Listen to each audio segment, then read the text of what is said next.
Hello मेरे प्यारे बच्चों, मैं आपका अपना गौरव भैया आपके लिए संपूर्ण उत्तर प्रदेश जीके लेकर आया हूं। बेटा, एक चैप्टर में पूरा उत्तर प्रदेश का जीएस नहीं हो पाएगा, तो इसे लगभग 30 से 40 लेक्चर में खत्म करेंगे। लेक्चर नंबर 1 आज मैं स्टार्ट करता हूं, उत्तर प्रदेश का सामान्य परिचय। आज मैं आपको इसके परिचय से चर्चा करता हूं। ठीक है बेटा, आते हैं, स्टार्ट करते हैं। देखिए बेटा, पहली बात, एक सामान्य परिचय में हम उत्तर प्रदेश को कवर करते हैं। पहला, इसका इतिहास के बारे में, भूगोल के बारे में, प्रशासनिक ढांचा और जनगणना के बारे में हल्का हल्का सा जानते हैं। पहली क्लास में सब कुछ नहीं, बस हल्का हल्का ऊपर से सब चीजों पे टच करते हुए फिर आगे पढ़ेंगे ज्यादा डीपली। भारत का सबसे ज्यादा आबादी वाला, तो जनसंख्या में नंबर 1 कौन है? यूपी। यूपी क्या है? जनसंख्या में नंबर 1, जनसंख्या में नंबर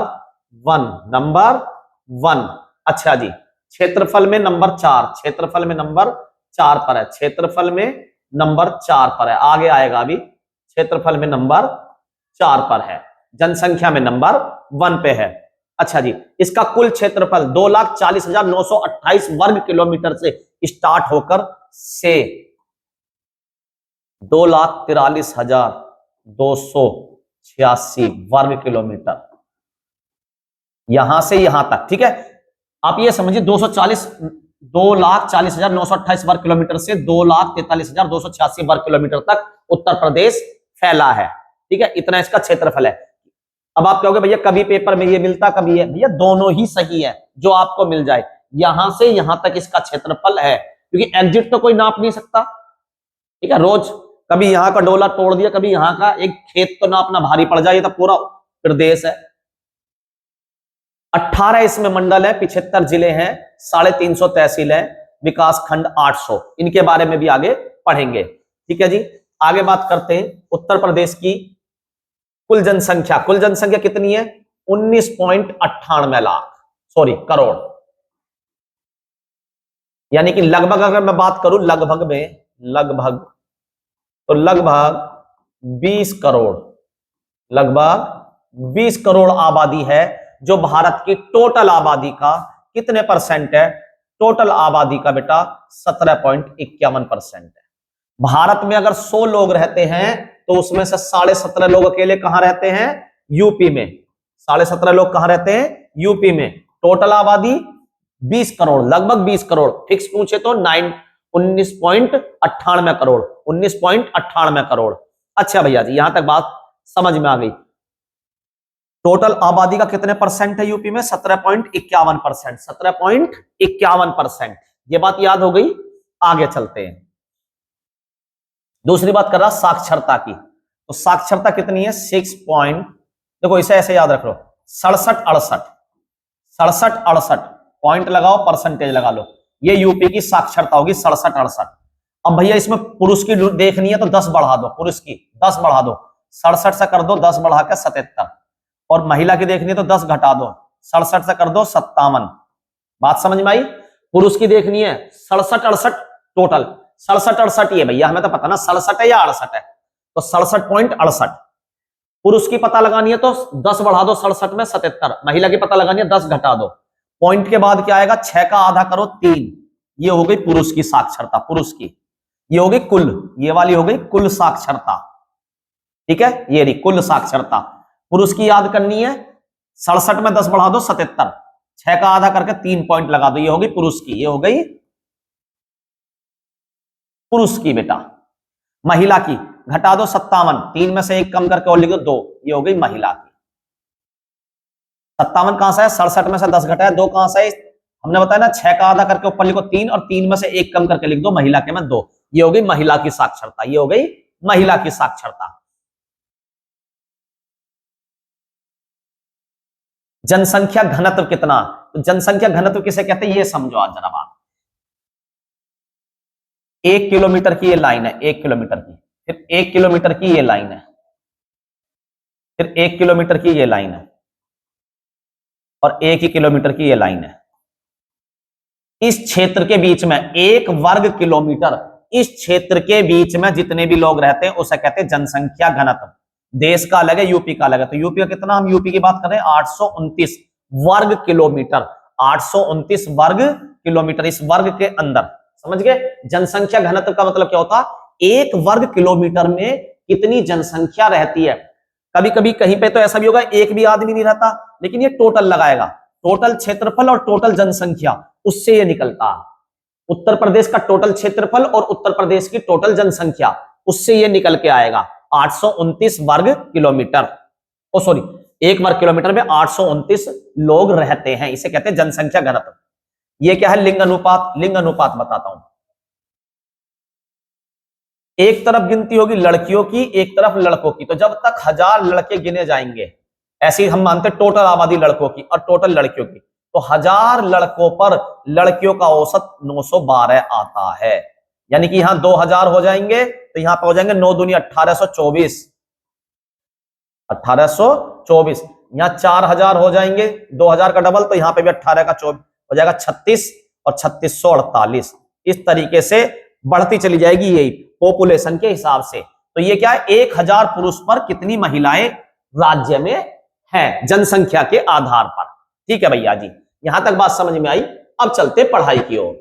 अभी तो एक सामान्य परिचय की तरीके से बात चल रही थी, अब आते हैं हम पॉइंट टू पॉइंट। एक एक पॉइंट की वैल्यू होगी, एक एक पॉइंट, कोई सा भी पॉइंट पेपर में आ सकता है बेटा।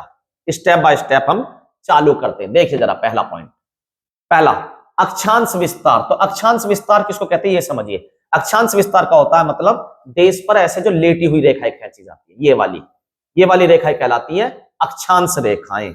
अक्षांश रेखाएं। तो अगर मैं भारत के अक्षांश ये विस्तार की बात करूं तो भारत स्टार्ट होता है यहां से, ये वाली लाइन। वैसे यहां से भी स्टार्ट होता है, ये ज्योग्राफी में ज्यादा डीपली पढ़ेंगे, लेकिन यहां समझिए आप, यहां से स्टार्ट हो रहा भारत, इसे कहते हैं 8 डिग्री 4 मिनट से। ठीक है, और खत्म कहां हो रहा भारत, यहां 37 डिग्री 6 मिनट पे। तो ये भारत का अक्षांशीय 37 डिग्री 6 मिनट। तो ये भारत का अक्षांशीय विस्तार है। बीच की सारी रफ कर देता हूं मैं। ये भारत का अक्षांशीय विस्तार है बेटा, 8 डिग्री 4 मिनट से 37। तो जहां से स्टार्ट हुआ जहां खत्म हुआ। तो यूपी का अक्षांशीय विस्तार कहां से होगा, यहां से,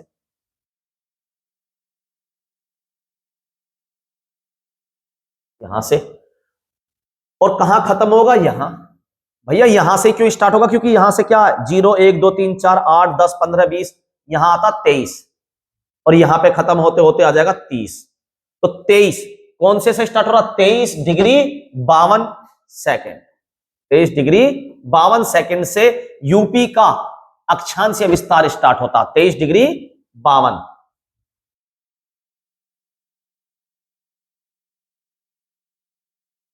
डिग्री 52 सेकेंड। और 30 डिग्री 28 डिग्री इस तक सेकंड तक जाता है। और ये दोनों विस्तार किधर की तरफ जा रहे हैं, उत्तर की तरफ जा रहे हैं। ठीक है, तो ये कौन सा है भैया, ये है नॉर्थ। और नॉर्थ से किधर की तरफ, east west north south, sorry बेटा। ठीक है, ये ईस्ट वेस्ट नॉर्थ साउथ। अब भारत को 4 टुकड़ों में तोड़ लो तो बीच से ऊपर ऊपर को ही तो जा रहे हैं हम, देखो ऊपर की तरफ, उत्तर की तरफ। तो 23.5 52 नॉर्थ से 30 डिग्री 28 सेकंड उत्तर की तरफ ये विस्तार है अक्षांश में। ये विस्तार है अक्षांश में।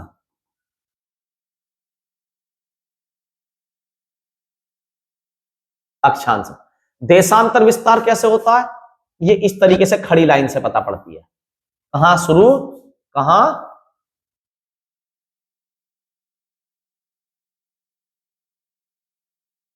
खत्म, इस तरीके से। तो देशांतर विस्तार कितना, 77 डिग्री 3 मिनट, 77 डिग्री 3 मिनट। ठीक है, और पूरी दुनिया, अगर मैं इधर से बात करूं तो इधर की तरफ कौन सा चलेगा, पूरब। पूरी दुनिया में भारत यहां है तो ये पूरब की तरफ ही चलता भारत। पूर्वी देशांतर से, पूर्वी देशांतर से कहां तक पहुंच गया, 84 डिग्री 39 मिनट पूर्वी देशांतर तक। अक्षांशीय विस्तार उत्तर से उत्तर, क्यों भैया, ये पूरी दुनिया, भारत इसमें स्थित है यहां उत्तर की तरफ। तो ऊपर की तरफ अगर हम जा रहे हैं तो उत्तर उत्तर ही चलेगा। उत्तर में नीचे मान लो ये है 0, तो 0 1 2 3 4 5 ऐसे चलते जा रहे हैं। भारत स्टार्ट हो रहा 8 डिग्री से, तो 8 के बाद 9 10 11 12 13 14 ऐसे उत्तर की तरफ अक्षांश चलता चला जाएगा और यहां आएगा 23 डिग्री 52 सेकंड उत्तरी अक्षांश से 30 डिग्री 28 30 डिग्री 28 मिनट उत्तरी अक्षांश तक, ये हो गया अक्षांश विस्तार। देशांतर विस्तार क्या होगा? पूरब की तरफ है भारत, भारत किधर की तरफ है? पूरब की तरफ, तो पूर्वी 77 डिग्री 3 मिनट पूर्वी देशांतर से 84 डिग्री 39 सेकंड पूर्वी देशांतर तक, ये हो गया भारत का अक्षांशीय और देशांतर विस्तार। ये हो गया भारत का बेटा अक्षांशीय और देशांतर विस्तार। आगे चलते भैया, क्षेत्रफल मैंने बताया था यहाँ पे 2,40,928 वर्ग किलोमीटर से लेकर 2,43,286 वर्ग किलोमीटर तक, वर्ग किलोमीटर तक। और ये पूरे भारत के क्षेत्रफल का 7.33% भाग घेरे हुए है। जैसा जनसंख्या में कितना बताया था मैंने? 17.51%, नहीं सॉरी 16.51%, यानी कि लगभग 17%। देश की कुल आबादी का कितने परसेंट लोग बाग रहते हैं? 17। पिछली बार 17 पॉइंट कुछ बता दिया था, वो 16.51 है, ठीक है, 16.51, लगभग 17%। ऐसी जनसंख्या 7 पॉइंट, ये हो गया क्षेत्रफल 7.33, ये हो गया क्षेत्रफल, ये जनसंख्या है और ये है क्षेत्रफल, ये जनसंख्या ये क्षेत्रफल। जनसंख्या कितनी बताई मैंने? लगभग 20 करोड़। टोटल आबादी का 16.5% लोग उत्तर प्रदेश में रहते हैं, लगभग 17%, लगभग 17%। ऐसे ही क्षेत्रफल कितना है पूरे भारत का? 7.5% के आसपास, 7.33%, 7.33%। अच्छा, क्षेत्रफल के अनुसार चौथे स्थान पर, जनसंख्या के आधार पर कौन से पे? यूपी जनसंख्या में नंबर 1 है, जनसंख्या में नंबर 1 है, नंबर 1 है, ठीक है। और क्षेत्रफल में नंबर 4 है, क्षेत्रफल में नंबर 4 है, 4th नंबर पे। पहले पे कौन है? पहले पे राजस्थान, पहले पे राजस्थान। दूसरे पे कौन है? दूसरे पे भैया मध्य प्रदेश, ठीक है।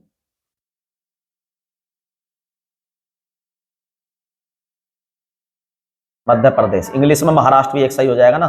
तीसरे पे हो गया महाराष्ट्र, महाराष्ट्र। और चौथे पे है फिर यूपी, चौथे पे है यूपी, ठीक है। तो जनसंख्या में नंबर 1, क्षेत्रफल पे चौथे नंबर पर यूपी है। बहुत बढ़िया भैया जी, आगे चलते हैं। अगर जनसंख्या की बात ही कर ले और क्षेत्रफल की बात ही कर ले, जब पूछी गई है, तो जनसंख्या में मैंने ये बता दिया, स्थान क्षेत्रफल में, क्षेत्रफल कितना घेरे हुए टोटल का? 7.33%, 7.33%। और जनसंख्या 16.51%, ठीक है। और वैसे गिनती में 20 करोड़। और अगर वोटरों की बात करूं, वोटर कितने हैं टोटल? 15 करोड़, 15 करोड़ 2 लाख, ठीक है, और 84,000, 84,000, ठीक है। तो 15 करोड़ बोल सकता हूं मैं, लगभग 15 करोड़ वोटर हैं यूपी के, 15 करोड़ वोटर हैं लगभग यूपी में, 15 करोड़ 2 लाख, इतने वोटर हैं यूपी में, इतने वोटर हैं यूपी में। आगे चलते हैं बेटा, यहां तक बात समझ में आ गई? अच्छा, एक ग्रीनविच टाइम पर और बात कर लेते हैं। अभी मैंने बताया ऊपर से जो देशांतर रेखा, ये भारत की समय मानक रेखा होती है, ठीक है। तो दुनिया की समय मानक रेखा बीचों बीच ये वाली 0 डिग्री देशांतर रेखा, 0 डिग्री देशांतर रेखा।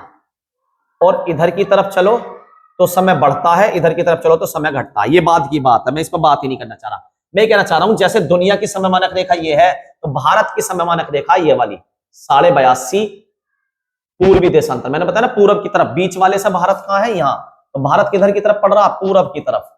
तो 82.5, 82.5 कैसे लिखते हैं? ऐसा लिखते हैं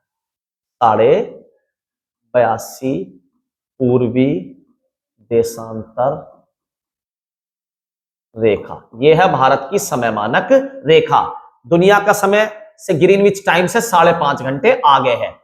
यहां पे बताना जरूरी क्यों है? क्योंकि जो भारत की समय मानक रेखा वो इलाहाबाद के नैनी शहर से होकर गुजरती है, ठीक है, नैनी, ठीक है भैया। इलाहाबाद, प्रयागराज पुराना हो गया, अब कहां पे? मिर्जापुर, मिर्जापुर जिले पे ज्यादा इंपॉर्टेंट जोड़ दिया जा रहा है, ठीक है, मिर्जापुर से, ठीक है। नैनी तो फिर भी बच जाता, पर मिर्जापुर बिल्कुल पास में पड़ता। अच्छा भैया जी, दूसरी बात, ये जो भारत की समय मानक रेखा भारत के 5 राज्यों से होकर गुजरती है। कितने राज्यों से? 5 राज्यों से, 5 राज्यों से होकर गुजरती है। ट्रिक क्या है? उत्तर मत छत उड़ आंदे, आंधे। अब देखो, उत्तर से उत्तर प्रदेश, उत्तर से उत्तर प्रदेश, मध्य से मध्य प्रदेश, छत से छत्तीसगढ़, उड़ से उड़ीसा, आंधे से आंध्र प्रदेश, आंधे से आंध्र प्रदेश। देखो, यूपी, उत्तर प्रदेश, मध्य प्रदेश, छत्तीसगढ़, उड़ीसा और आंध्र प्रदेश, इन 5 राज्यों से होकर भारतीय समय मानक रेखा गुजरती है। इन 5 राज्यों से होकर भारतीय समय मानक रेखा गुजरती है। आगे चलते हैं। अब नाम कब उत्तर प्रदेश पड़ा और राजधानी जो आज लखनऊ है वो कब लखनऊ हमें राजधानी के रूप में मिली, तो इस पे बात करते हैं। तो भैया जी 1836 में सबसे पहले नाम था उत्तर पश्चिम प्रांत। उत्तर पश्चिम प्रांत से आगे चले और 77 में नाम पड़ गया उत्तर पश्चिम प्रांत एवं आगरा एवं अवध प्रांत, दोनों को संयुक्त नाम रख दिया गया, उत्तर पश्चिम प्रांत, आगरा एवं अवध। उसके बाद संयुक्त प्रांत नाम पड़ा, आगरा एवं अवध जुड़ा रहा, ऊपर वाले का नाम हो गया संयुक्त प्रांत। ठीक है जी। उसके बाद केवल संयुक्त प्रांत रह गया, अब की बार आगरा व अवध उड़ा दिया। कब? 1937, और यहीं पे ही चुनाव के द्वारा उत्तर प्रदेश पहले मुख्यमंत्री मिले अपने और पहला चुनाव हुआ। ठीक है भैया, आजादी भी नहीं हुआ था देश, अंग्रेजों ने ही चुनाव करवाया था बेटा, अपने प्रांत बनाए थे इन्होंने। और 24 जनवरी 1950 को पहली बार इसे नाम मिला उत्तर प्रदेश, स्थापना दिवस। तो उत्तर प्रदेश नाम कब मिला इसे? 24 जनवरी 1950, 24 जनवरी 1950। इससे पहले नाम क्या था? संयुक्त प्रांत, 1937 में। उत्तर प्रदेश का नाम, पुराना नाम क्या था? संयुक्त प्रांत, 1937। अगर इससे भी पुराना पूछ रहे तो संयुक्त प्रांत आगरा एवं अवध, संयुक्त प्रांत आगरा एवं अवध, लेकिन ये 2 नाम काफी है मेरे हिसाब से। ठीक है, हाँ, ज्यादा पुराना भी नहीं पूछेगा। ये हो गया उत्तर प्रदेश नाम का पड़ा 24 जनवरी 1950 को। राजधानी की बात आती है, पहले आगरा 1836 में, उसके बाद 1858 में इलाहाबाद, प्रयागराज होगी। ठीक है, आगरा पहले नंबर पे, फिर दूसरे पे इलाहाबाद 1858। ठीक है, 58 के बाद सीधी लखनऊ बनी, लेकिन आंशिक रूप से 1921 में। ठीक है, तीसरे नंबर पे लखनऊ, फिर बाद में से ही परमानेंट कर दिया गया 1935 में, और जब से ही लखनऊ राजधानी चली आ रही है। 1935 से उत्तर प्रदेश की राजधानी क्या है? लखनऊ। जब ये राजधानी बनी थी, जब उत्तर प्रदेश का नाम था संयुक्त प्रांत, जब उत्तर प्रदेश का नाम क्या था? संयुक्त प्रांत। ये चला आ रहा था, आप क्या हो गया भैया, 1935 में बन गई थी। 1935 में क्या होना चाहिए? संयुक्त प्रांत एवं आगरा अवध। लेकिन ये प्रोसेसिंग चली रही थी, जब चुनाव हुए 37 में, संयुक्त प्रांत के नाम से ही चुनाव हुए थे, संयुक्त प्रांत के नाम से ही रिजल्ट आया था, और लखनऊ हमारी जब से पूर्ण राजधानी बनी आ रही है। क्लियर बेटा, यहां तक बात समझ में आई? ये दोनों पॉइंट आप समझ गए होंगे, ये वाला पॉइंट भी और ये वाला पॉइंट भी समझ गए होंगे। पुनर्गठन, नो नहीं, पुनर्गठन गलत लिखा हुआ बेटा, ये पुनर्गठन, पुनर्गठन है बेटा, आप समझिए। पुनर्गठन हुआ था 1 नवंबर 1956। भाषा के आधार पर 14 राज्य थे भारत के, सबका पुनर्गठन किया गया था, सबका पुनर्गठन। तो पुनर्गठन कब हुआ था? 1 नवंबर 1956। और विभाजन कब हुआ था? ये है डेट विभाजन की। विभाजन, विभाजन मतलब उत्तर प्रदेश के एक हिस्से को काटकर उत्तराखंड बना दिया गया और 13 जिले इसे दे दिए गए 9 नवंबर 2000। ठीक है, यूपी में से उत्तराखंड अलग हुआ था, बिहार में से झारखंड, मध्य प्रदेश में से छत्तीसगढ़, ये 3 स्टेट कट कट के अलग बने थे, 1 नवंबर, 9 नवंबर और 15 नवंबर को। तो यूपी 9 नवंबर 2000 को 2 हिस्सों में बटा, यूपी से एक हिस्सा अलग हुआ उत्तराखंड, 13 जिलों के साथ, 13 जिलों के साथ। भाई वाह, आइए देखो बेटा, ये है राज्य के प्रतीक चिन्ह, राज्य के प्रतीक चिन्ह बात कर लेते हैं। जैसा भैया राज्य का वृक्ष बताओ, वृक्ष, तो वृक्ष है अशोक, वृक्ष है अशोक। तो भैया पशु और पक्षी बताओ, पशु और पक्षी, तो पशु है 12 सींगा, पशु कौन सा है? 12 सींगा। और पक्षी कौन सा है? पक्षी, पक्षी है भैया सारस, क्रोंच, सारस बोल, या तो सारस लिखा मिलेगा या क्रोंच लिखा मिलेगा, सारस या क्रोंच, सारस या क्रोंच, ये हो गया पक्षी। पक्षी कौन सा हमारा? सारस, पक्षी कौन सा? सारस, क्रोंच। और पशु कौन सा? 12 सींगा। अगर मैं कहूं फल कौन सा है? फल, तो फल है बेटा आम, फल कौन सा? आम, फल कौन सा है? आम, फल कौन सा है? आम। मछली, मछली कौन सी है? चीतल मछली, राजकीय मछली पूछ ले तो चीतल मछली है, चीतल अगर मछली पूछ रहे। मैं ये नहीं कह रहा ये तो राज के प्रतीक चिन्ह है हमारा, अगर हमसे पूछ ले राज के मछली कौन सी है, मछली चमक गई तो मैंने बोल दिया चीतल। ठीक है, वृक्ष बता दिया, पशु बता दिया, पक्षी बता दिया। अच्छा जी, फूल बात कर लेते हैं, पुष्प, पुष्प, पलाश या टेसु, पलाश या टेसु, पलाश या टेसु, ठीक है, पलाश या टेसु, ठीक है भैया जी। पशु हो गया, पक्षी हो गया, फल हो गया, मछली हो गई, वृक्ष हो गया। अच्छा, ये हमारा राज्य के प्रतीक चिन्ह 1938 में, मैंने बताया 1937 में चुनाव हुए, तो उसके बाद कुछ तो मोहर मानने के लिए चाहिए कि उत्तर प्रदेश की मोहर है ये, है ना। उत्तर प्रदेश को क्या कहते थे उस समय? संयुक्त प्रांत। तो संयुक्त प्रांत के समय पे ये बन गया था 1938 में। 1938 में क्या है? एक व्रत में दो मछली, एक व्रत में दो मछली। अच्छा भैया जी ध्यान रखना, मछली क्या है? मुस्लिम शासन का प्रतीक है, यहाँ पे मुस्लिम शासक रहा। अच्छा, धनुष बाण क्या है? राम का शासन रहा, इसका प्रतीक है यहाँ राम का। गंगा, और जो ये पूरा इस तरीके से लहरता हुआ ये दो लाइनें मिल रही हैं, ये होगी गंगा और यमुना, गंगा और यमुना का प्रतीक है, गंगा और यमुना का। हमारा राज्य के खेल कौन सा? हॉकी। राज्य के खेल, सॉरी हाँ, राज्य का खेल कौन सा है? हॉकी। राज्य का खेल हॉकी, ठीक है बेटा। आगे चलता हूं, यहां तक बात समझ में आ गई। एक और रह गई हमारी भाषा, रह गई हिंदी, ठीक है। राजकीय भाषा कौन सी है? तो ध्यान रखो बेटा, भाषा है हमारी दो, एक उर्दू और एक हिंदी। तो बेटा पहले ध्यान रखो, पहली राजकीय भाषा हमारी हिंदी है, हिंदी। हिंदी हमारी मेन भाषा उत्तर प्रदेश की। पहले इसे कब अपनाया गया भैया? भैया जी 1947 में, अक्टूबर 1947, अक्टूबर 1947, अक्टूबर 1947 में इसे हिंदी को राजभाषा के रूप में अपना लिया गया, राजकीय भाषा, राजकीय भाषा के रूप में अपना लिया गया, राजकीय भाषा। अच्छा जी, बाद में क्या हुआ आगे चलकर भैया? 26 जनवरी 1968 में, 1968 में इसे क्या कर दिया गया? सभी कार्यालयों में कंपलसरी कर दिया गया, कार्यालयों में, सभी कार्यालयों में क्या कर दिया गया? अनिवार्य, अनिवार्य हिंदी को। तो हिंदी के ऊपर सुनो, पहले 1947 में अपनाया गया और 1968 से कर दिया अनिवार्य, सारे कार्यालयों में इसी से काम होंगे। और सेकंड भाषा बनाया गया उर्दू को, कब? 1989 में, 1989 में, 1989 में हिंदी को, उर्दू को दूसरी राजकीय भाषा बनाया गया। पहली कौन सी है? हिंदी। कब अपनाएगी? देश आजादी के समय, अक्टूबर 1947। फिर कामकाज अनिवार्य कर दिया गया, हिंदी में ही होगा उत्तर प्रदेश का। कब से कर दिया गया? 26 जनवरी 1968। इसके बाद जब हमारे लेटर वेटर चलते हैं वो ज्यादातर काम किस में होता है? हिंदी में होता है। किस में होता है बेटा? हिंदी में। आगे चलते हैं, मैंने बताया था ना शुरू में ही, सब बताऊंगा। उत्तर में क्या? उत्तर में हमारे उत्तराखंड, हिमाचल प्रदेश और नेपाल, उत्तराखंड, हिमाचल प्रदेश और नेपाल, ठीक है जी। ये हो गए पश्चिम में हरियाणा, दिल्ली, राजस्थान। पूरब में बिहार, पूरब में बिहार और झारखंड। और दक्षिण में हो गया मध्य प्रदेश और छत्तीसगढ़, दक्षिण में हो गया मध्य प्रदेश और छत्तीसगढ़। इसमें मैं आपसे बात करूं तो आप 2 पॉइंट जरूर ध्यान रखें। कुल सीमा कितने उससे लगती है? तो 8 राज्यों से लगती है, 8 राज्यों से लगती है, एक केंद्र शासित प्रदेश से,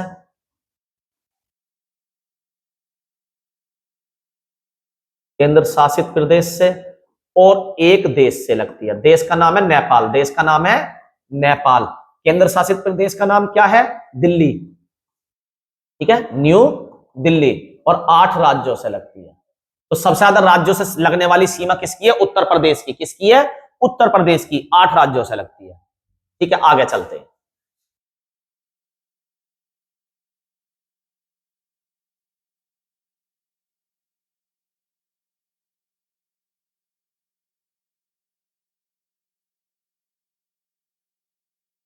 देखिए बेटा, सोनभद्र जिला है एक, यूपी का सोनभद्र जिला, ठीक है, नीचे की तरफ है। इसकी सीमा 4 राज्यों से लगती है, इसकी सीमा 4 राज्यों से लगती है, आप ही देख लीजिए। सोनभद्र एक तरफ है बिहार, फिर बिहार के नीचे झारखंड, छत्तीसगढ़ और मध्य प्रदेश। 4 राज्यों से लगती है। सोनभद्र की सीमा सबसे ज्यादा 4 राज्यों के साथ लगती है। सोनभद्र की सीमा सबसे ज्यादा 4 राज्यों के साथ लगती है। सहारनपुर की 3 राज्यों के साथ लगती है। सहारनपुर की, सहारनपुर ऊपर की तरफ है।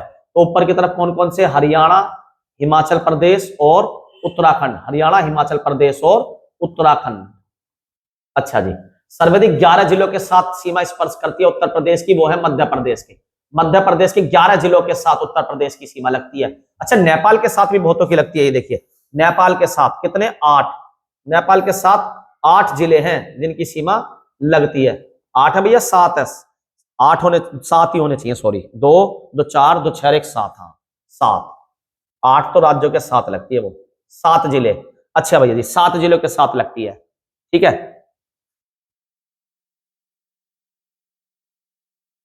देखो बेटा, इसकी एक ट्रिक भी है। पिला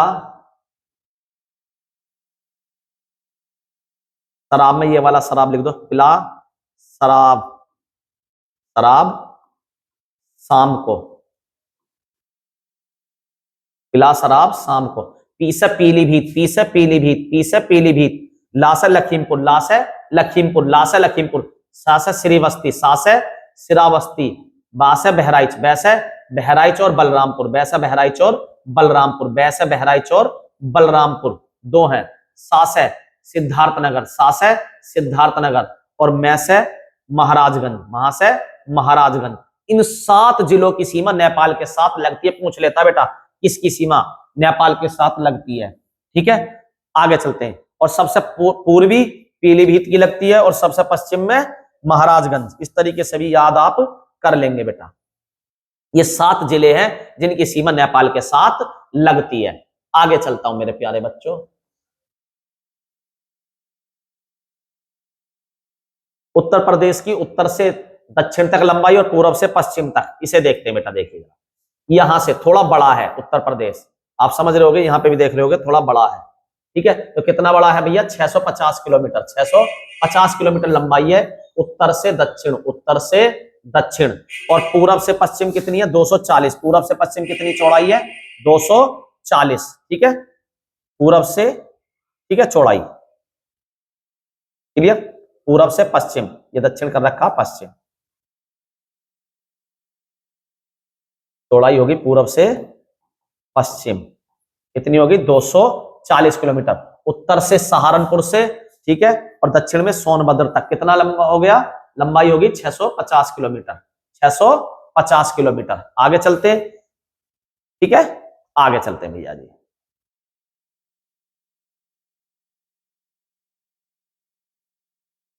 कितने जिले हैं? 75 जिले हैं। कितने जिले हैं?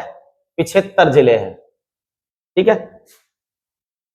इसमें आपसे क्वेश्चन पूछ सकता है, सबसे बड़ा जिला बताओ, सबसे छोटा जिला। जैसे बड़ा जिला प्रयागराज,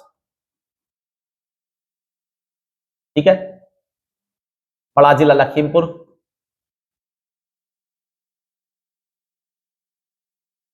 बड़ा जिला गाजियाबाद। भैया एक के 3 आंसर बता दिए, गाजिया। हाँ, तो बेटा बात ही अलग अलग क्षेत्रों में। अगर आपसे पूछे जनसंख्या में सबसे बड़ा जिला, ठीक है, विधानसभा सीटों के हिसाब से सबसे बड़ा जिला, साक्षर, तो ये अलग अलग आंसर आएंगे, ठीक है। तो आपको ये चेक करने सबले 75 जिलों में से कौन सा किस आधार पे बड़ा, किस आधार पे छोटा है। मंडल कितने हैं? 18 मंडल, जिलों से मिलकर बनते मंडल, ठीक है। मंडल के अंदर, एक मंडल के अंदर कई जिले होते हैं। जैसे मैं रहता हूं मेरठ मंडल में, मेरठ मंडल। तो मेरठ मंडल किस किस से मिलकर बना भैया? मेरठ तो बहुत सारों से मिलकर बना, ठीक है। जैसे एक दो एग्जांपल बताओ। मेरठ मंडल में खुद मेरठ जिला आ गया, गाजियाबाद जिला आ गया, गौतम बुद्ध नगर आ गया, ठीक है। तो इस तरीके से जिले आते हैं, ठीक है। सबसे ज्यादा आते हैं लखनऊ वगैरह, इनमें 6 तहसील, तहसील से मिलकर बनते जिले, तहसील से मिलकर बनते जिले, ठीक है। तहसील, तहसील किससे मिलकर बनती है? ब्लॉक से, ब्लॉक से मिलकर बनती है तहसील, तहसील से मिलकर बनते हैं जिले, और जिले से मिलकर बनते हैं मंडल, जिलों से मिलकर बनते हैं मंडल।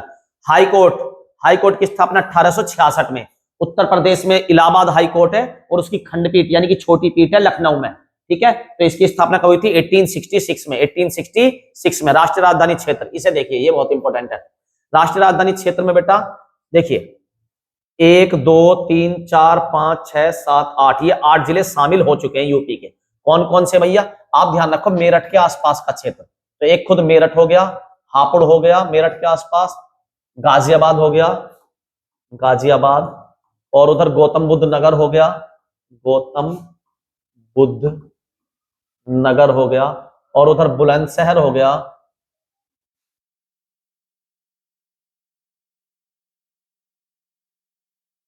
बुलंदशहर हो गया, उधर हो गए मुजफ्फरनगर हो गया,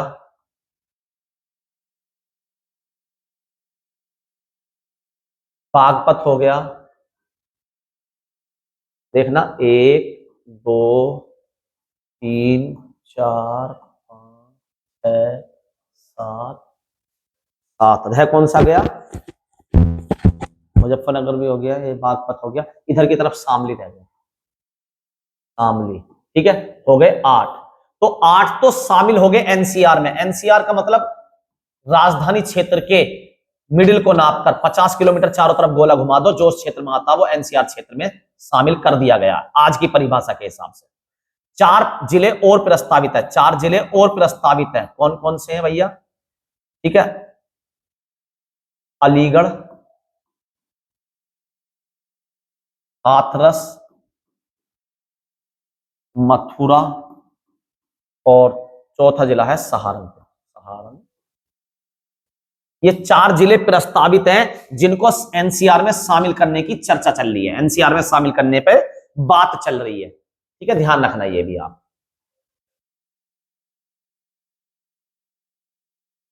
ठीक है, आगे चलते भैया। अच्छा, ये आ गया आप। ठीक है, एक सेकेंड। हाँ भैया, सबसे ज्यादा सीटें लोकसभा में उत्तर प्रदेश राज्य से आती है, 80 सीटें आती हैं। इसमें से एससी के लिए आरक्षित सीटें कितनी है? 17। एसटी के लिए आरक्षित है 0। सबसे बड़ी उत्तर प्रदेश की लोकसभा सीट जो है जनसंख्या के आधार पर, वो है, मैंने बताया था, गाजियाबाद। गाजियाबाद। और अगर विधानसभा की बात करूं 403 है, तो इसी गाजियाबाद जिले में सबसे बड़ी विधानसभा सीट आती है जनसंख्या के आधार पर, साहिबाबाद। साहिबाबाद जनसंख्या के आधार पर सबसे बड़ी सीट है। ठीक है, बहुत ध्यान रखना। सबसे बड़ी लोकसभा सीट कौन सी है? सबसे बड़ी लोकसभा सीट है भैया जी आपकी गाजियाबाद। लगभग 15 लाख से ज्यादा वोटर हैं इसमें। और उसी में सबसे ज्यादा विधानसभा की बात करूं तो साहिबाबाद लगभग 6 से 7 लाख है। ठीक है, एक ही विधानसभा पे 4 लाख से प्लस है, 5 लाख के आसपास है। ठीक है, तो आप समझ सकते हो साहिबाबाद में सबसे बड़ी विधानसभा सीट साहिबाबाद जनसंख्या के आधार पर, सबसे बड़ी गाजियाबाद। अगर सबसे छोटी विधानसभा सीट की बात करो तो सीसामऊ। सीसामऊ विधानसभा सीट है जो जनसंख्या के आधार पर सबसे छोटी विधानसभा सीट है, सबसे छोटी विधानसभा सीट है सीसामऊ। ठीक है, और अगर यहां पे एमपी की सीटों की बात करूं, लोकसभा सीटों की, तो बागपत। बागपत सबसे छोटी सीट है, बागपत सबसे छोटी सीट है। विधानसभा में 86 सीटें आरक्षित है। विधानसभा में कितनी? जैसे लोकसभा में 17 सीटें आरक्षित हैं, ठीक है, तो विधानसभा में कितनी सीटें आरक्षित हैं? विधानसभा में भैया 86 सीटें आरक्षित हैं, जिसमें से 84 सीटें एससी के लिए आरक्षित हैं और 2 सीटें एसटी के लिए आरक्षित हैं। राज्यसभा की भी सबसे ज्यादा सीट उत्तर प्रदेश में 31 और विधान परिषद की भी सबसे ज्यादा सीटें 100 सीटें किसमें है? यूपी में। लोकसभा की भी सबसे ज्यादा सीट, विधानसभा की भी, राज्यसभा की भी और विधान परिषद की भी सबसे ज्यादा सीटें किसमें है? यूपी में।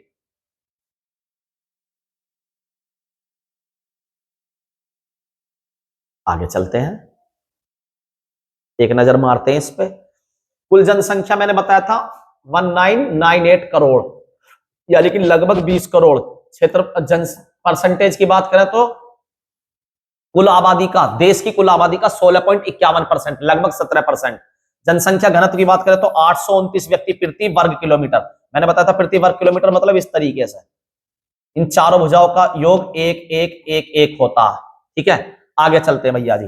लिंग अनुपात कितना?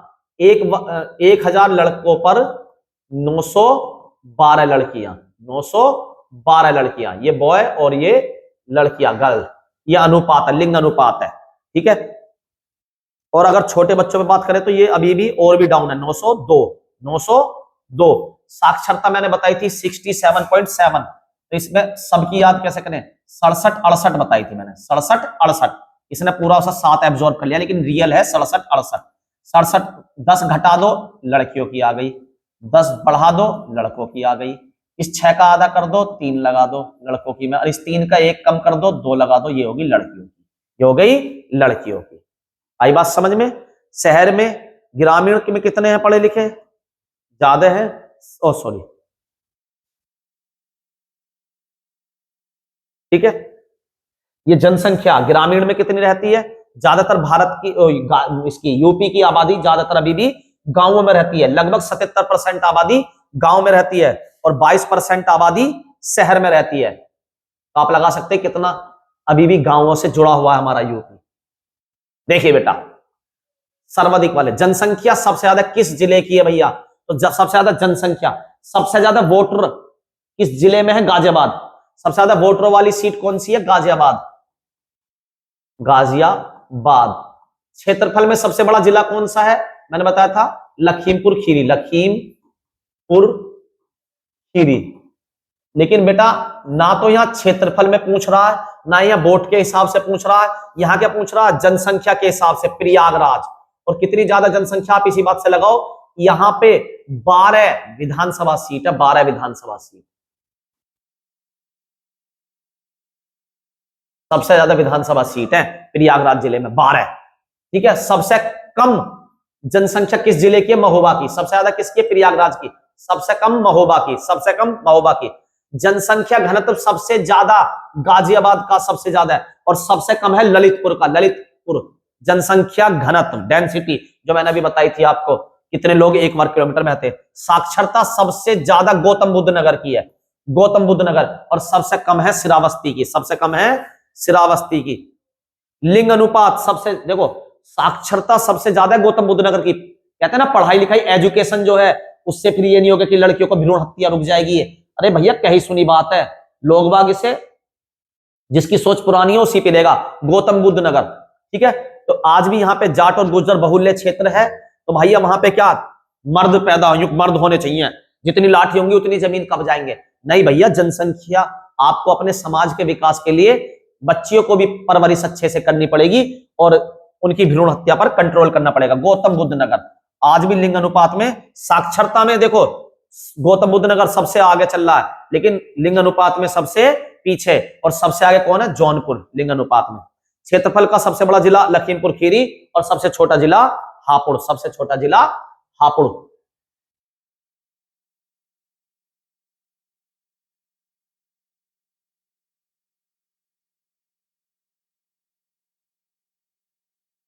आगे आइए, प्रयागराज को किस नाम से जाना जाता है? प्रयागराज को संगम नगरी और अमरूद नगरी। ठीक है। अमरूद, प्रयागराज में अमरूद भी मिलते हैं। ठीक है। मलियाबाद। मलियाबाद। प्रतापगढ़ आंवला नगरी। प्रतापगढ़ आंवला नगरी। इसके ऊपर एक अलग से टॉपिक बनाऊंगा, अभी तक केवल मैं थोड़ा थोड़ा परिचय दे रहा हूं किस किस तरीके के क्वेश्चंस आ सकते हैं आपको। ठीक है। लखनऊ, नवाबों का शहर लखनऊ, नवाबों का शहर। और मलियाबाद। ठीक है। आम के लिए प्रसिद्ध है मलियाबाद। ठीक है। आम के लिए प्रसिद्ध है मलियाबाद। जैसे अमरूद के लिए प्रयागराज प्रसिद्ध है, आम के लिए प्रसिद्ध है मलियाबाद। कानपुर उत्तर भारत का मैनचेस्टर। उत्तर भारत का मैनचेस्टर। धान का कटोरा चंदौली। चांदी की बर्तन में खाएंगे धान। कन्नौज इत्र। ठीक है। जहां की कौन है? डिंपल भाभी है ना, अखिलेश भैया की जो घरवाली है, वो कहां से? एमपी है, कन्नौज से। इत्र नगरी, खुशबू का शहर। जौनपुर, सिराज ए हिंद जौनपुर को कहा जाता है। सोनभद्र को क्या कहा जाता है? भारत की ऊर्जा राजधानी। भारत की ऊर्जा राजधानी। ठीक है। आगे चलते हैं बेटा, अब ये एंड की ओर है। ये भारत की कुछ महान हस्तियां। ये हमारे पहले मुख्यमंत्री 1937 वाले गोविंद बल्लभ पंत। 1937 जब संयुक्त प्रांत नाम था।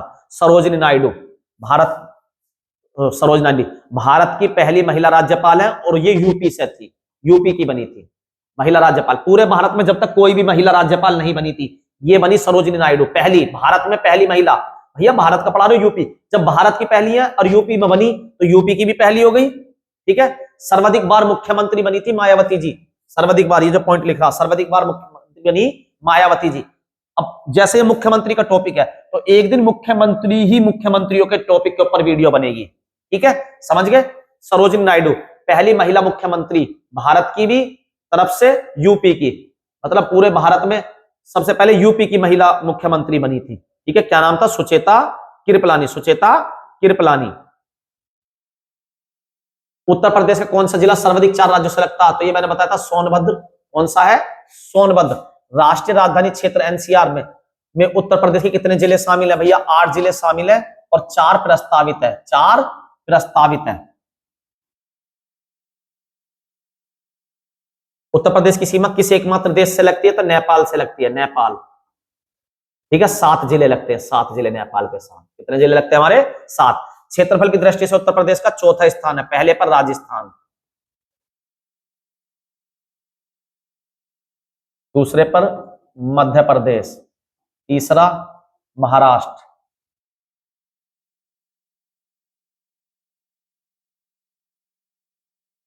और चौथा यूपी। ठीक है। उत्तर प्रदेश का राज्य खेल कौन सा है? हॉकी। उत्तर प्रदेश का राज्य खेल है हॉकी। अगर आपको बेटा हमारी वीडियो अच्छी लगी हो तो प्लीज लाइक करें, सब्सक्राइब करें। ऐसी और वीडियो आपको इमेजेस के द्वारा, एनिमेशंस के द्वारा चाहिए तो आप अच्छे से कमेंट करिए, और मैं आपको पूरी उत्तर प्रदेश इसी तरीके से टुकड़ों टुकड़ों में केवल एक एक टॉपिक को पकड़ के अलग अलग कराऊंगा। धन्यवाद।